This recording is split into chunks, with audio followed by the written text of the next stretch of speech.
आता एक आणखी मोठी बातमी। नागपुरात जवळपास 2200 पेक्षा जास्त पाकिस्तानी नागरिक व्यवसायाच्या निमित्ताने राहतात।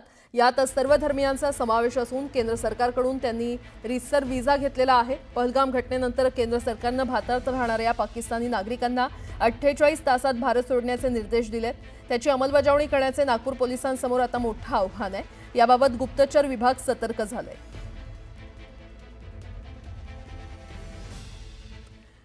शिक्षक भरती घोटाळ्यामध्ये आता आणखी 2 आरोपींना अटक करण्यात आलेली आहे। बोगस शालार्थ आयडी तयार करून बोगस शिक्षक भरती प्रकरणात आतापर्यंत 9 आरोपींना अटक करण्यात आलेली आहे। सागर भगोले, शिवदास ढवळे या 2 नव्या आरोपींना आता पोलिसांनी अटक केली आहे। ढवळे हा शिक्षण उपसंचालक कार्यालयामध्ये कर्मचारी असून सागर भगोले शिक्षक असल्याची माहिती आहे।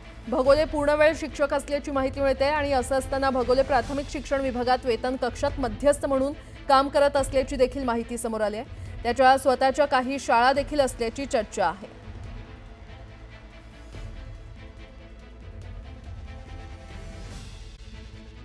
महत्त्वाच्या बातम्या प्रायोजक पुष्कराज रागी डिलाइट्स, महाराष्ट्राचं लाडकं आणि नंबर 1 नाचणी सत्व।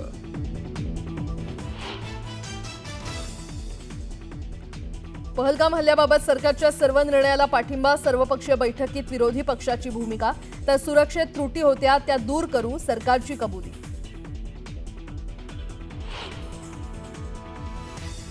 विरोधी पक्षनेते राहुल गांधी जाणार काश्मीर दौऱ्यावर, दहशतवादी हल्ल्यात जखमींची घेणार भेट, सकाळी 11 वाजता पोहोचणार असल्याची माहिती।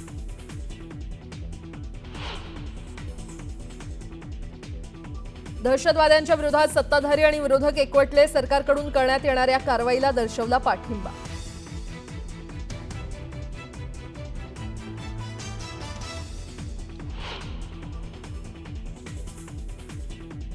उन आतंकियों को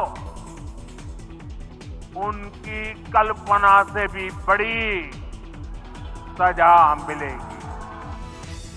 कल्पनाही केली नसेल असा धडा दहशतवाद्यांना शिकवणार, पंतप्रधान नरेंद्र मोदींचा पहलगाममधील दहशतवादी हल्ल्यावरून पाकला इशारा।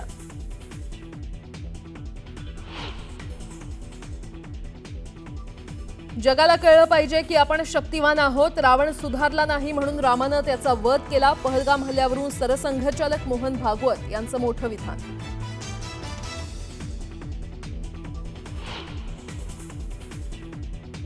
भारताच्या दणक्यानंतर पाकिस्तान बिथरला, पाकिस्तानकडून भारतासोबतचा व्यापार बंद, शिमला करारालाही स्थगिती।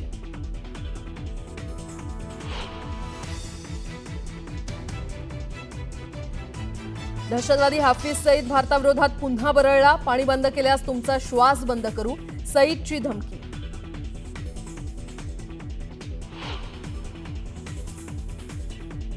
भारताचा बीएसएफ जवान पाकिस्तानच्या ताब्यात, जवानानं चुकून ओलांडली होती सीमा, जवानाला परत आणण्यासाठी चर्चा सुरू।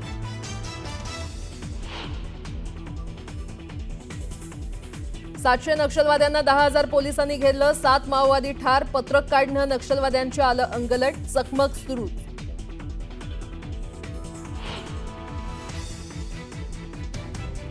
आणि कृषी मंत्री माणिकराव कोकाटे यांच्या शिक्षेच्या स्थगितीसाठीच्या याचिकेवर आज सुनावणी। सदनिका लाटल्याप्रकरणी कोकाटेंना सुनावण्यात आली आहे 2 वर्षांची शिक्षा।